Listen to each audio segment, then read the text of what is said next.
News First, face to face with Charlotte Benedict. Hello there, very good evening. Welcome to another edition of Face to Face. Today was a very controversial day in Parliament, of course, with the online safety bill being presented to Parliament. Now, a conglomerate of online service providers, of course, AIC, have indicated to the government that they will take stern action in the form of detaching themselves. This includes Google, Spotify, Twitter, or currently known as X. All of these platforms have issued a statement saying that they will take action in the form of detaching themselves from government institutions and other promotion programs in Sri Lanka if the online safety bill is passed in Parliament. But despite all of this opposition, not just local but global opposition as well, the online safety bill was taken up for debate in Parliament today. And of course, given the numbers in Parliament, there is quite a high probability that this will be passed in Parliament tomorrow, following which immediately Parliament will be prorogued. Now, to discuss these matters and much more, we've got with us today Mr. Niroshan Perera. He is a parliamentarian from the Samagi Janabala Vegia, of course, a man with insights who just joined us from Parliament after attending Parliament this morning. A very good evening, Mr. Perera, and welcome to the show. Good evening. So, starting off, Mr. Perera, now this controversial piece of legislation, we know that the SJP has been against this from the very inception of this bill. All opposition parties have been against this bill. There has been absolutely no consensus whatsoever in Parliament concerning this bill. Now, just walk us through what really happened today in Parliament. Now, the first reading of the bill was done. It was tabled in Parliament. Following which it has to be sent to the Sectoral Oversight Committee under Standing Order number 50. So this was sent to the Sectoral Oversight Committee. Now, usually when a bill or the report of the Sectoral Oversight Committee comes to you or comes to your hand, does it really happen in the morning of the day that the bill is supposed to be taken up for the second debate? No, the MPs, they need to be given sufficient time to study what's the opinion of the committee. So, but I think there was a delay and they just gave their recommendation, which was very short.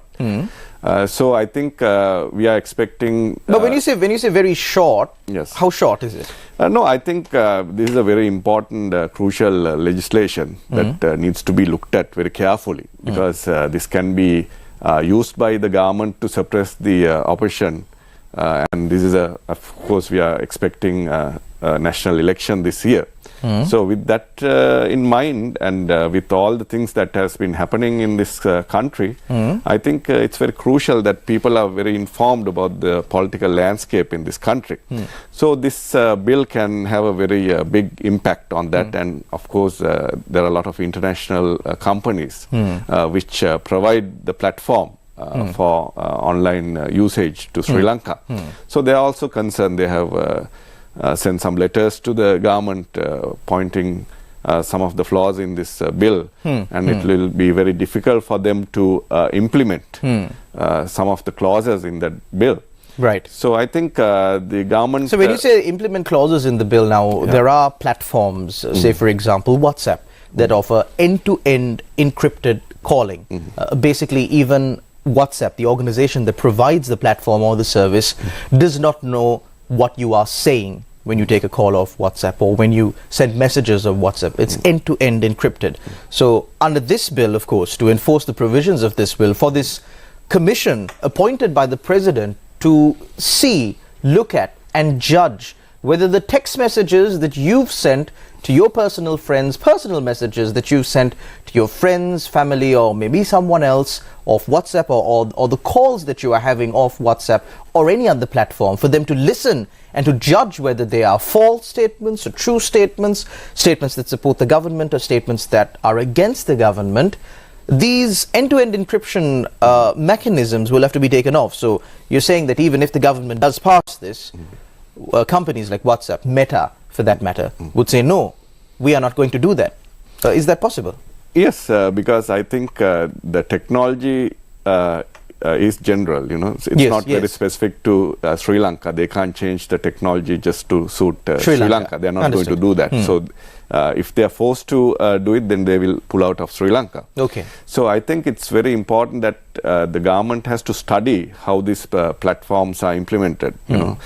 So it's that technology has to be studied, and what the government can regulate and what the government can't regulate should be taken into account before drafting bills. So I think the government has gone and has broadly defined what is hate speech and all that. So I think that's a problem. So tomorrow they're supposed to bring in some amendments during the committee stage. So we don't know what those amendments are as well. Yeah. So we'll do the debate tomorrow and see what kind of amendments they are going to move tomorrow.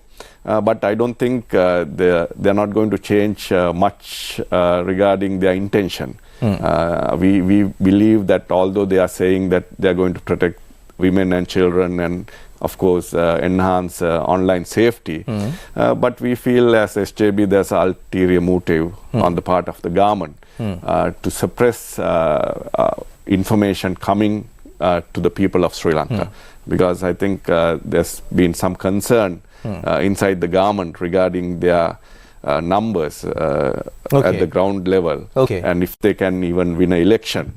So I think all these are coming together with the anti-terrorism bill and other bills which are coming. So, but what really is, using your political acumen, of course, you've been in politics for quite some time, you are now a parliamentarian from the SJB, you are the Foreign Legal Secretary as far as the SJB group is concerned. So what really is the intention of the government? Is there plan to suppress the people and somehow get their vote? Because what you said right now was that they are unsure of their numbers at the grassroots level. So what's the end game here?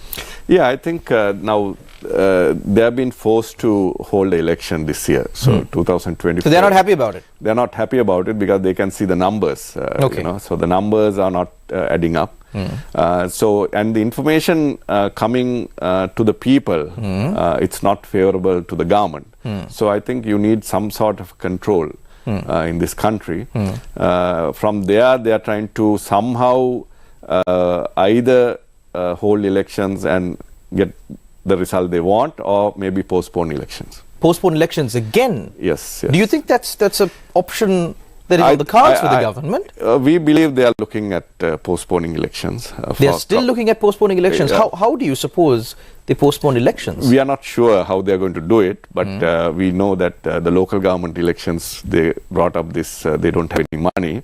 So I don't know what kind of a scenario they are going to create, but that's one possibility. We are not going to say that it's going to definitely happen, but it's one scenario that we are getting ready for. But of course, the more probable is we'll face a presidential election. Yes. Presidential election first. Yeah. So moving forward now, we need to look at history and how things have panned out in Sri Lanka, because the failures of our past are lessons for a better future. Now, let's take, for example, since we were talking about the online safety bill, let's take controversial pieces of legislation. One of the most controversial pieces of legislation that Sri Lanka has had since independence is the Prevention of Terrorism Act. And mind you, this act was brought in as a temporary provisions act, and it's still there 30 years later. Successive governments who have come into power have pledged and promised that the moment they come into power, they will repeal the Prevention of Terrorism Act. But no government has done it to this date. Now, I understand that the SJB is vehemently against the online safety bill once it's passed into law, the Online Safety Act. But what kind of guarantee do we have that come one day, if the SJB establishes a government at an election, that this piece of legislation will be withdrawn? Because the way you painted it, this is of course highly beneficial and highly advantageous to whichever political party is in government. So I think if you want to take Sri Lanka forward, you have to understand the international norms. You have to have some guidelines where you comply with international obligations. So I think it's very important, even the online safety, or if it's anti-terrorism or any other bill, that we agree with some of the standards set by the international community. That way we will be accepted more by the international community, and of course in terms of tourism or investments and all the other activities that we are expecting from international players, we can easily get them if we are compliant with this. Now, AIC has also released a statement saying that this will significantly impact foreign direct investment into Sri Lanka's digital economy. Now, the president himself was saying that he's looking at developing digital economy in Sri Lanka. He's looking into AI technology, green technology as well. So if this really is the policy or the vision of the president, why do you think this piece of legislation is brought amidst broad opposition, not only from here at home but also from overseas? It doesn't make sense to me. Yeah, it makes sense to the government because they are, if you look at the numbers, the polling numbers, they are far behind of the opposition. So I think they need to somehow get through this election cycle and get a fresh mandate for 5 years. So I think for that they need to do certain things to control the information flowing to the people. So I think that's what they're doing. But I think there's going to be a backlash on the investments as well as tourism. You know, a lot of the tourists who are going to visit Sri Lanka, they're going to find out they might not have Facebook or WhatsApp or any other platform that they have been using in their country, and that's not going to sit too well with the tourist. So that message will also go to our international markets, and I think that will be a disadvantage to Sri Lanka. But I think for government, since they're trying to get power for 5 years, I think they are willing to ride this out. They're willing to write this out. Yeah. So has the SJB, has the members of the opposition really raised these concerns with the government? Like, since the general public really doesn't know what happens behind closed doors at these sectoral oversight committee meetings and in Parliament, in other committee meetings in general, what really has been the essence of the discussion? Because one thing that we expect from a Parliament is to discuss, deliberate, and formulate laws for the benefit of the country. So how have the discussions been? Has the government been receptive of your ideas, your criticisms, or have they just outright disregarded it? So this morning, almost all the opposition parties raised objections, and we wanted more time to study this bill, and we wanted them to, actually there are so many amendments that they should bring a new bill, because the fundamental nature of the bill presented has changed now. Yes. So we wanted that. So there was a party leaders discussion in the morning. There was no agreement. There was agreement saying that a vote should be taken in Parliament to decide whether the debate should go forward or not. So there was a vote in the morning. We opposed it, but the government had the numbers, so they have passed it. So the debate will go on today and tomorrow. Tomorrow there will be a committee stage, and then committee stage, of course, they will present some amendments. With that, there will be another vote in the evening. So, Mr. Perera, according to your understanding of this bill and what's happening in Parliament, how many parliamentarians do you think would just raise their hand for the sake of doing it? The problem in Sri Lanka is, we have the whip system in Sri Lanka. So every party will issue a 3-line whip and tell the parliamentarians how they should vote. Okay. So if you go against the whip system, you could be under disciplinary action from the party and you could be expelled. So that's how the Sri Lankan system is set up. Okay. So broadly, members vote with the party.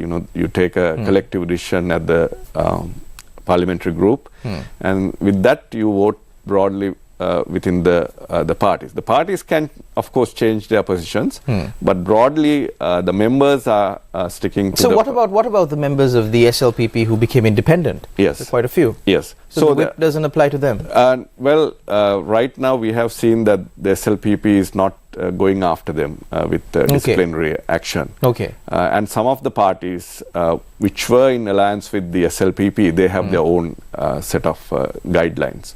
Okay. Yeah. So but in essence, if the SLPP really wanted it, yes, they could go after them. They could go after them. They could even take away their seat. Yes, they can go to the courts and they can file a case against the MP, and of course they can take away his seat.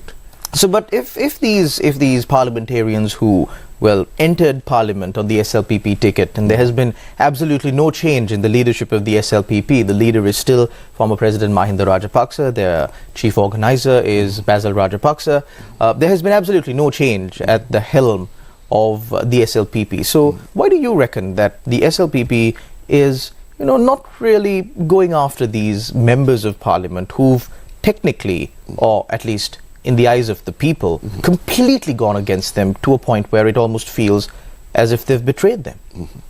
So I'm not sure exactly what their thinking is, but we believe that they might be thinking that these members can be brought back into some sort of alliance during especially a presidential election. Okay. Yeah. So I think that hope is still there with them. They don't want to expel these members because people who might come in might also not agree with what's happening. Okay. Yeah. So I'm speculating on this, so I can't really tell what the thinking of the SLPP leadership is. But so Mr. Perera, let's speak about the SJB now.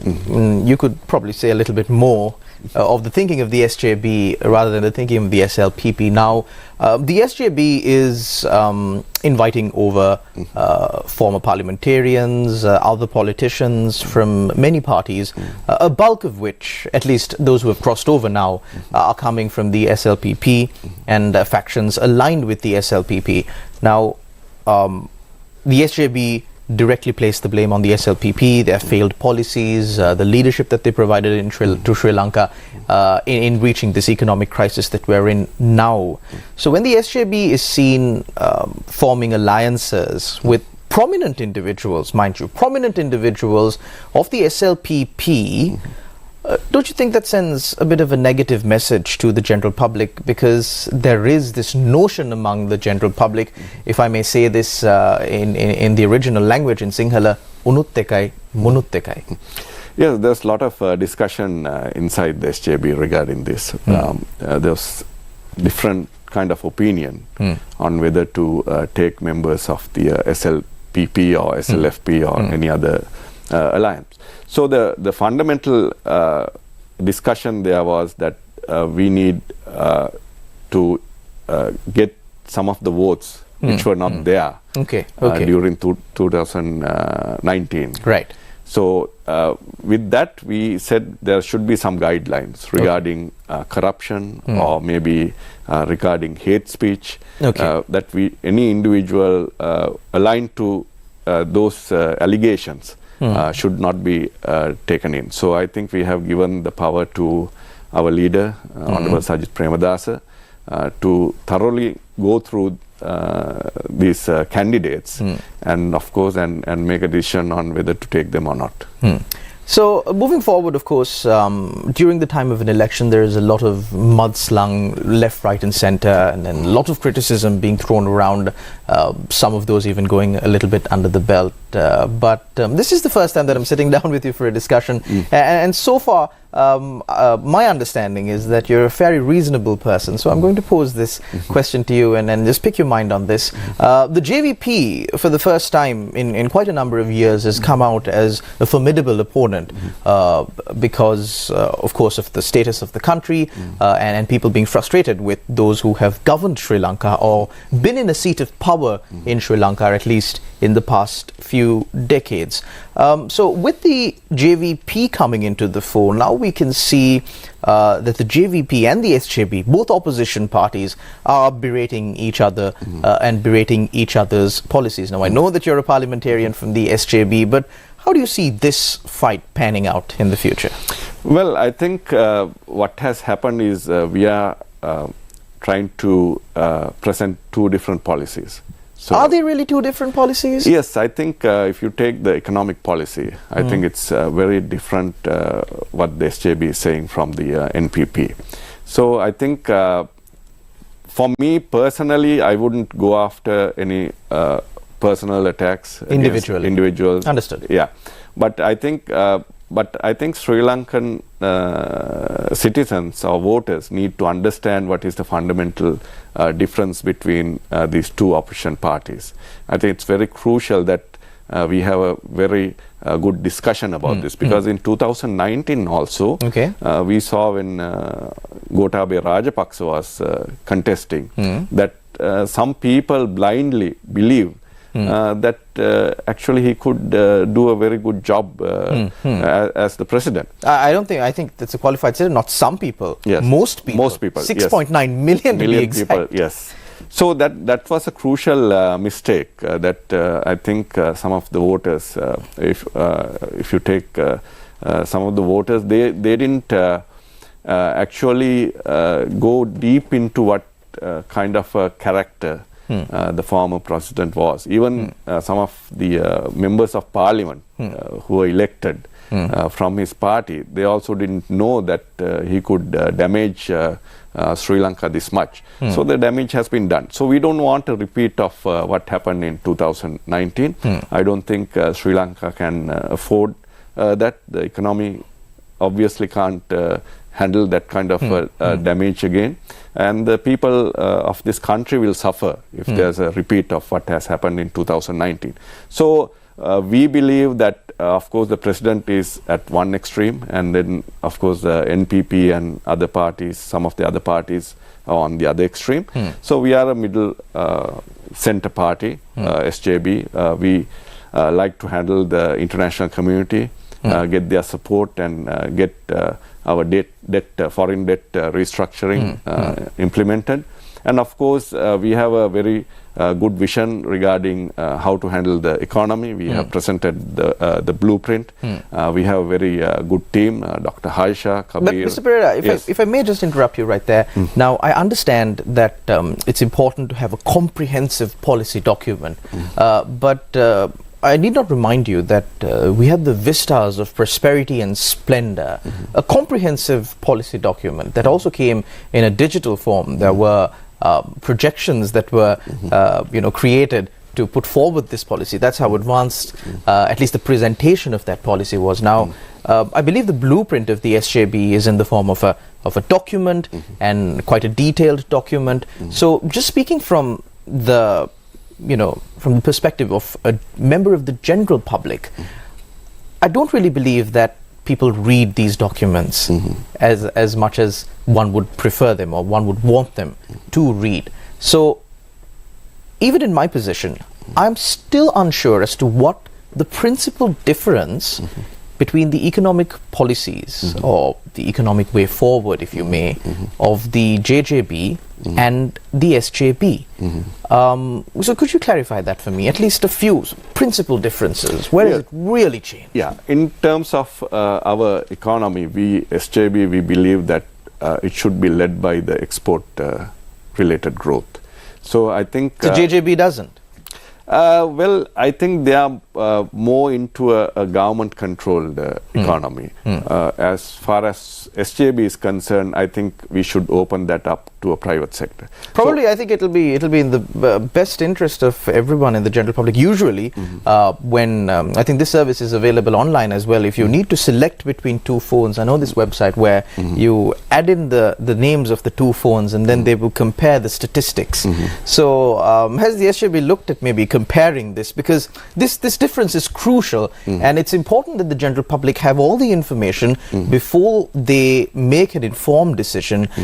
And how this information is presented, really, that's a problem as well, because given the current economic situation and the lifestyles of the general public, I don't really believe that anyone would really have the time to sit down and read this big document that is called a blueprint. Yes. So I think what the easiest one is that, of course, what we have as economic models is not what we had about 30 or 40 years ago. So the world has changed. Technology has changed. So I think almost all the countries are going on somewhat of a similar path. As far as economic models go. Only like if you take North Korea or Cuba, so they have kind of a centralized structure to control the economy. So what we are saying is we should actually integrate our economy with the international world economy. To do that, we need to make this economy very efficient. If you don't make it efficient, we can't compete with the international market. We can't compete with international other countries. We can't attract investment. And also one of our slogans is actually introducing digital technology into the government sector as well as the economy. And so we have a very good team which has done this before. They have experience. And I think all the countries, as the Foreign Affairs Secretary of SJB, I'm involved in coordinating with all the other countries. So a lot of the countries have very high hopes that SJB will come to power, and they want to work with us. One final question before we leave.